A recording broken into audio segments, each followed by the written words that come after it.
علم دو قسم کا ہوتا ہے.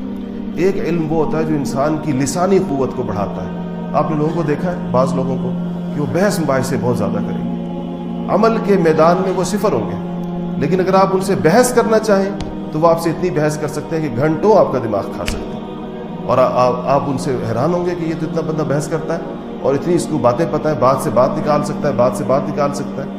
میں نام نہیں لوں گا، ایک پروفیسر صاحب ہیں، میں ادارے کا نام بھی نہیں بتاؤں گا ورنہ آپ پہنچ نہ جائیں، غیبت ہو جائے گی یا نہیں. ان کا فقہ اسلامی پر اور فقہ کی بعض مختلف شاخوں پر انگریزی زبان کے اندر میرا اندازہ یہ ہے کوئی 30 کے قریب کتابیں جو انہوں نے فقہ کی مختلف شاخوں کے اندر لکھی ہیں اور اسی اسلامی علوم کی تفصیلات پر لکھی ہیں. آپ کو پتہ ہے وہ طلبہ سے کیا کہتے ہیں اپنے لیے جب دعا کراتے ہیں؟ کیا کہتے ہیں کلاس میں؟ کہتے ہیں دعا کرو کہ مجھے نماز پڑھنے کی توفیق مل جائے. ان کے اسٹوڈنٹ سے آپ پوچھ سکتے ہیں، میرے علاوہ میں نام نہیں بتاؤں گا لیکن ویسے اسے گواہ بے شمار ہے. وہ اپنے اسٹوڈنٹ سے کہتے ہیں کہ میرے لیے دعا کرو کہ مجھے فرض نماز پڑھنے کی توفیق مل جائے، بس میں فرض نماز نہیں پڑھتا، 5 وقت کی نہیں پڑھتی.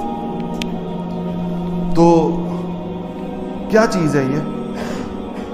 اس کو کیا نام دیا جائے کہ انسان شریعت کی اتنی لمبی تفصیلات جانتا ہے. اسلامک جورسپروڈنس کے اوپر ان کی کتاب پورے پاکستان کی یونیورسٹیوں کے اندر نصاب میں داخل ہے. وہ فقہ کی اور شریعت کی اتنی تفصیلات جانتا ہے لیکن فرض نماز کی توفیق نہیں ہے، جو ایک عام مزدور کو بھی وہ توفیق ہوتی ہے، ایک عام دیہاتی کو. یہ جو دیہاڑی دار مزدور ہے جو بیچارہ لکھ نہیں سکتا، ناخواندہ ہے، ان پڑھ ہے، لیکن آپ دیکھیں نماز کا وقت آئے گا یہ اپنے بیلچے سارا کچھ چھوڑ چھاڑ کے وضو کر کے مسجد کی طرف چل پڑتا ہے. تو اب اس کا علم کا لیول کیا ہے وہ جو مزدور ہے، اور ان پروفیسر صاحب کے علم کا لیول کیا ہے، لیکن عمل میں دونوں کہاں پر کھڑے ہیں. تو آپ بتائیں کہ روز قیامت اس علم کا پوچھا جائے گا یا عمل کا پوچھا جائے گا؟